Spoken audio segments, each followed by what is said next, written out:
Europe and the USA, the two probably best regions for theme parks in the world, with some quite different theme parks and amusement parks. Which is better and how do they differ? Well, that's what I'm here to tell you. They both have different styles and ways of doing things and companies running them. So let's dive into it. So throughout this video I've got a few kind of sections and comparisons, and the first of it is the big one. It's the big brand chains of parks and how they compare to each other. Now, up first we've got the big daddy of amusement park chains. It is Six Flags, which is the American company that owns 15 amusement parks currently. All of these US amusement parks focus on more the thrill seeker market than the family market, and these parks are pretty much just about big rides and big coasters, some of them better than the others. Now, the closest comparison to this in Europe is Walibi. Now, Walibi is nowhere near as big as Six Flags. It owns maybe, I think, about 4 amusement parks, but some of those, Walibi Holland and Walibi Belgium, used to be owned by Six Flags, and this is where it gets interesting. In the very early 2000s, Six Flags tried to find a market in Europe. They tried. They bought the parks now known as Walibi Holland and Walibi Belgium, previously known as Six Flags Holland and Six Flags Belgium, in the very early 2000s, and they pumped a lot of coasters into these parks over these short years. Just at Walibi Bolland, yes. Just at Walibi Holland, when they owned the park from 2000 to 2004, they built Robin Wood, a Vekoma wooden coaster, Speed of Sound, a Vekoma boomerang, Goliath, an Intamin mega coaster, and Express Platform 13, a Vekoma launch coaster. Now, Six Flags had lots of ups and downs, and this reflects them very well, because this was a period of time when Six Flags thought it was a good idea to buy tons and tons of coasters, as you can tell because those coasters I just mentioned were built at the same park within 4 years. Now, granted, these were cheap, but around this time Six Flags was just loading loads of coasters into the parks, and long story short, it didn't work out very well. They lost a lot of money after that and got relegated to the discount chain, which is now what they're widely known as. So over in America, Six Flags turned into a chain that was very cheap and had lots of coasters at their parks, but they're not necessarily well operated. Might get one train operations, slow operations, long queues, expensive food, and you can be really funny because they put advertisements in their parks, so you can call Six Flags Great Adventure Six Flags Great Advertisement. I don't know about you, but that's actually funnier than it sounds. Anyway, so after Six Flags tried to venture into Europe and failed, they had to live with their mistakes and become a bit of a discount chain in the US that owns lots of parks. Meanwhile, in Europe, however, these parks were eventually acquired by Walibi. You can still see some of the remnants of when there were Six Flags parks, but Walibi parks are well known for being very friendly, having great customer service, and being quite laid back but still having very good rides. And that's the impression I got when I went to Walibi Holland. And Walibi managed to do all these things while still staying very cheap. Walibi's tickets do vary depending on what day you go, and it can be somewhere around €30, maybe a bit more, maybe a bit less, and that's quite cheap. €30 being around $35. And Six Flags parks tend to be about the same price as well.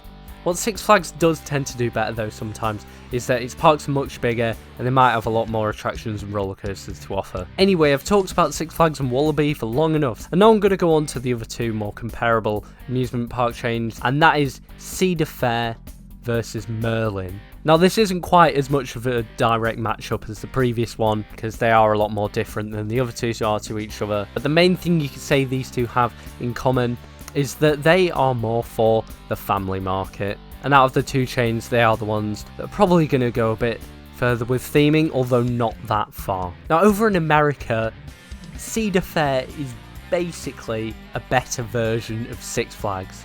It might be a bit more expensive, but their roller coasters are higher quality, they're built by better manufacturers, customer service is going to be better, so are operations, probably better food.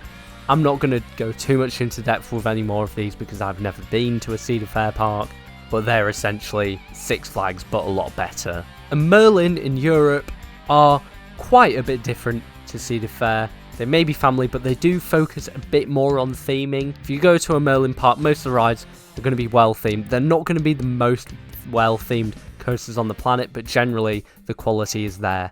And they'll tend to have a few main roller coasters that are very good. Again, like Six Flags though, Cedar Fair tends to have a lot more roller coasters than Merlin parks do. Cedar Fair's flagship park in America is Cedar Point, and if you're a coaster enthusiast, that name is legendary. Cedar Point is just the home to all the best roller coasters on the planet. And then across the pond, Merlin's best, or Merlin's flagship park, is probably Alton Towers. They have about 7 large roller coasters, and they're all very good. They're not as good as the ones at Cedar Fair parks though, although they are better themed.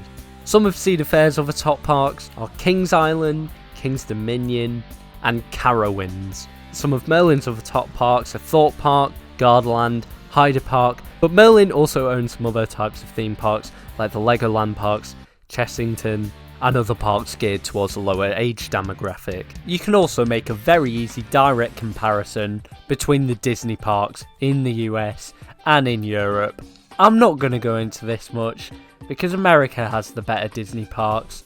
They have 6, I think, at 2 resorts, and Europe has 2 at 1 resort. The better Disney parks are in America, there's no denying that. And sticking with the very well-themed American parks, America also has Universal Studios and Universal Islands of Adventure, 2 of the best theme parks on the planet. They're absolutely huge, great theming, quite a lot of great roller coasters, and lots of family rides and screen-based rides and that kind of thing. Now, Europe's answer to this is Europa Park, and you could easily argue for both of these that one's better than the other. Europa Park commonly gets voted as the best theme park on the planet, and it has less screen rides than Universal because Universal tends to rely on them. However, last year in 2019, Universal spent a stupid amount of money on Hagrid's Magical Creatures Motorbike Adventure, which is probably the best themed roller coaster on the planet, and it is extremely impressive.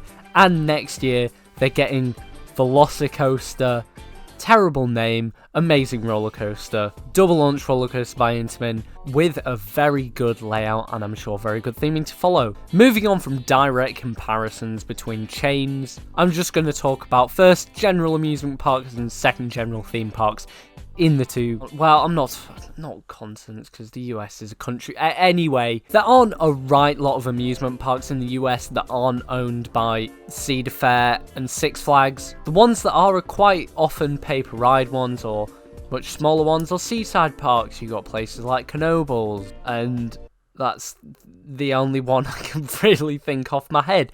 But anyway, they both have quite a lot of smaller amusement parks and seaside amusement parks and that kind of thing. With these, the American parks tend to have a lot of older wooden coasters, but the European parks quite often modernise a lot more. For example, Liseberg in Sweden. In the past decade, they've built Helix, Mack multi-launch roller coaster, which is commonly regarded as one of the best roller coasters in Europe, and they've built Valkyria in 2019, a big B&M dive coaster. 2 very modern coasters that they managed to squeeze into a small-ish old amusement park, and they still managed to flood the crowds in. In terms of the non-chain theme parks, it's very close race because America has places like Silver Dollar City. I know that isn't a chain, but it's a very small chain, so I'm going to forget about that. And Europe has places like Efteling and Toverland. And rather than talking about comparisons between these kind of parks in the 2 regions, I'm going to use this as an opportunity to just highlight the main differences between most of these parks.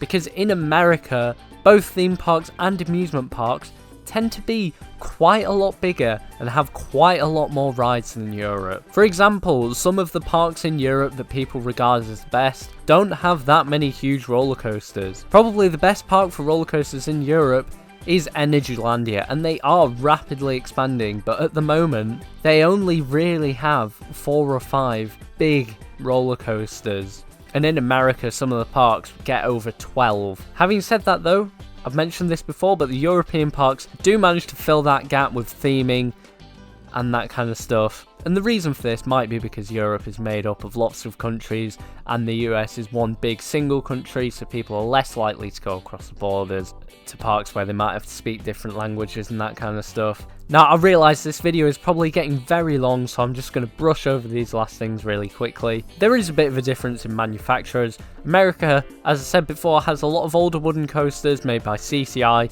Ding Corporation and that kind of thing. For the main big manufacturers like B&M and Intamin, both regions have quite a lot of them, there's not much of a difference there.